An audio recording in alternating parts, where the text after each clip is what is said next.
2024 సార్వత్రిక ఎన్నికల సమయంలో నరసరావుపేట నియోజకవర్గంలో ఉమ్మడి కూటమి విడుదల చేసిన మేనిఫెస్టోలో ఇచ్చిన హామీలలో ఇప్పటికీ 80% నెరవేర్చామని నరసరావుపేట ఎమ్మెల్యే డాక్టర్ చదలవాడ అరవింద్ బాబు అన్నారు.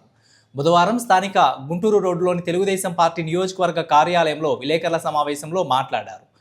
గడిచిన 7 ఏళ్లుగా తనతో కలిసి ప్రయాణించిన టీడీపీ, జనసేన, బీజేపీ నాయకులు, కార్యకర్తలు, మహిళలు, సీనియర్ నాయకులకు ధన్యవాదాలు తెలిపారు. 2019లో ఓటమి తర్వాత కూడా నరసరావుపేట పట్టణంలో వైద్య వృత్తి కొనసాగిస్తూనే ప్రజల్లో ఉన్నానని తెలిపారు. కులాలు, మతాలు, రాజకీయాలు చూడకుండా ఓటర్లు ఓటు వేస్తారనే నమ్మకంతో ప్రయాణం చేశాను. ఓడిన చోటే గెలవాలనే పట్టుదలతో పనిచేశానని పేర్కొన్నారు.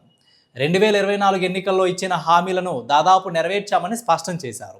కరోనా సమయంలో అప్పటి వైసీపీ ప్రభుత్వం, అప్పటి ఎమ్మెల్యే గోపిరెడ్డి శ్రీనివాసరెడ్డి బయటికి రాని పరిస్థితుల్లో టీడీపీ నాయకులు, కార్యకర్తలు ప్రజలకు అండగా నిలిచామని తెలిపారు.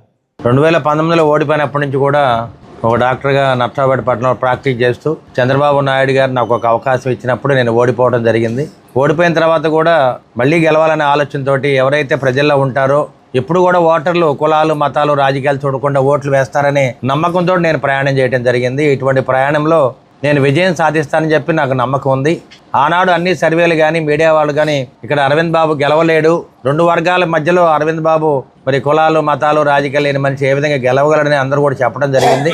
అయినా కానీ ఎక్కడైతే ఓడిపోయాం అక్కడే గెలవాలనే ఆలోచనతోటి మొదటి నుంచి కూడా మరి కమ్యూనిస్ట్ భావాలు ఉండి కమ్యూనిస్ట్ కుటుంబాల్లో పనిచేసిన వాళ్ళం మేమందరం కూడా మరి ఇక్కడున్న మా రాజకీయ నాయకులందరూ కూడా మొదటి నుంచి కూడా మరి కమ్యూనిస్ట్ పార్టీ కుటుంబాల్లో పెరిగిన వాళ్ళం కాబట్టి తెలుగుదేశం పార్టీలో ఉండి మరి నిజంగా తెలుగుదేశం పార్టీ ఆవిర్భావం కూడా ఒక కమ్యూనిస్ట్ పార్టీ ఉద్యమాల నుంచి, కమ్యూనిస్ట్ పార్టీ భావాల్లో నుంచి వచ్చిన పార్టీ తెలుగుదేశం పార్టీ. అటువంటి పార్టీని స్థాపించిన మా ప్రీతమ నాయకుడు స్వర్గీయ నందమూరి తారక రామారావు గారి ఆధ్వర్యంలో తెలుగుదేశం పార్టీని పెట్టడం జరిగింది. 3 ఒక మహానాడుని వాళ్ళు జరుపుకుంటున్నామంటే మరి ఆ స్వర్గీయ నందమూరి తారక రామారావు గారు ఆశీస్సులతోటి మేము ముందుకు వెళ్తా ఉన్నాము. ఏదైతే 2024 ఎలక్షన్స్లో మేము హామీ ఇచ్చామో ఆ హామీలన్నీ కూడా దాదాపు నెరవేర్చడం జరిగింది.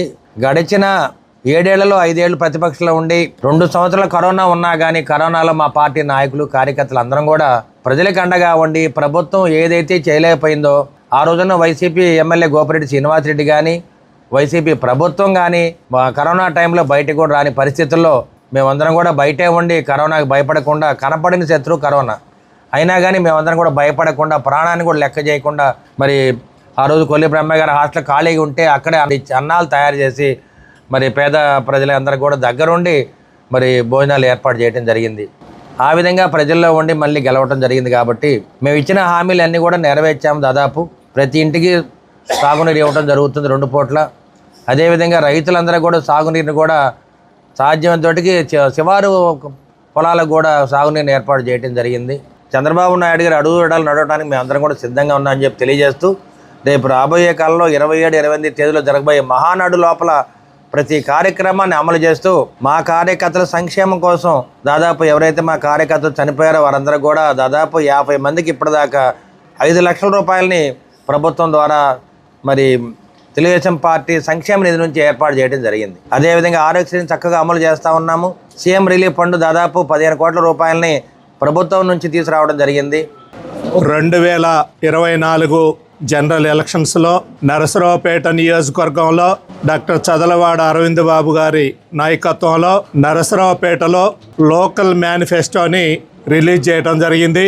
ఆ లోకల్ మేనిఫెస్టోలో భాగంగా ఇప్పటి వరకు మేనిఫెస్టోలో ఏమైతే ఇచ్చామో వాటిలో 80% ఇప్పటికి పూర్తి చేయడం జరిగింది. ఇంకో 10% కార్యక్రమాలు వివిధ దశల్లో ఉన్నాయి. ఎస్సీ, ఎస్టీ, బీసీ, ముస్లిం మైనార్టీలకు ఓసీల్లో అర్హులైన విద్యార్థుల్ని ఉచితంగా విద్యను అందిస్తామని చెప్పడం జరిగింది. దాన్ని ఈ విద్యా సంవత్సరం నుండి 6 నుంచి ఇంటర్ వరకు అడ్మిషన్స్ని తీసుకుంటా ఉన్నాం. మీ ద్వారా అతి ముఖ్యంగా ఈరోజు ఏమైతే చేశామో ఇవాళ నుండి ఈ సంవత్సరం ఏమైతే అతి ముఖ్యమైంది ఇస్తున్నాం, ఉచిత విద్యని అందించడానికి సిద్ధంగా ఉన్నాం, ఈ అడ్మిషన్స్లో తీసుకుంటామని చెప్పి మీ ద్వారా తెలియజేస్తా ఉన్నాం. వీటిల్లోనే అతి ముఖ్యమైనది ఉచిత వైద్యం ఉంది. దాన్ని కూడా త్వరలోనే అవకాశం ఉన్నంత వరకు రేపు విజయదశమి నుండి ఉచిత వైద్యం కూడాను ప్రవేశపెడతాం. దానిలో ఎలాంటి సందేహం లేదు. 1 నెల అటు ఇటు కావచ్చు, ఉచిత వైద్యాన్ని కూడా ప్రవేశపెట్టడానికి డాక్టర్ చదలవాడ అరవింద్ బాబు గారు సిద్ధంగా ఉన్నారని చెప్పి తెలియజేస్తూ ఉన్నాం. ఆ రోజు ఎలక్షన్కి ముందు డాక్టర్ చదలవాడ అరవింద్ బాబు గారు లోకల్ ఉన్న మేనిఫెస్టోని విడుదల చేయడం జరిగింది. 18 అంశాలతో కూడిన మేనిఫెస్టోని ఆ రోజు ప్రజల ముందు నుంచి ఎలక్షన్కి వెళ్ళడం జరిగింది. దాన్ని ఆమోదించి ప్రజలు ఆ రోజు నా చదలవాడ అరవింద్ బాబు గారిని పట్టం కట్టడం జరిగింది. మరీ ముఖ్యంగా ఆ రోజు అన్ని వర్గాలకి, పేద విద్యార్థులకు కానీ లేదా పేదలకు కానీ వైద్యం గురించి కానీ విద్య గురించి కానీ అనేక రకాలైన గతంలో ఆగిపోయిన డాక్టర్ కోడెల శివప్రసాదరావు గారు ప్రారంభించిన అనేక అభివృద్ధి కార్యక్రమాల మధ్యలో వైఎస్ఆర్సీపీ ప్రభుత్వం వచ్చిన తర్వాత ఆగిపోయిన వాటి అన్నిటిని కూడా నేను అధికారంలోకి వచ్చిన తర్వాత నేను పూర్తి చేస్తానని చెప్పి ఆ రోజు హామీ ఇచ్చి ఎలక్షన్కి వెళ్ళడం జరిగింది.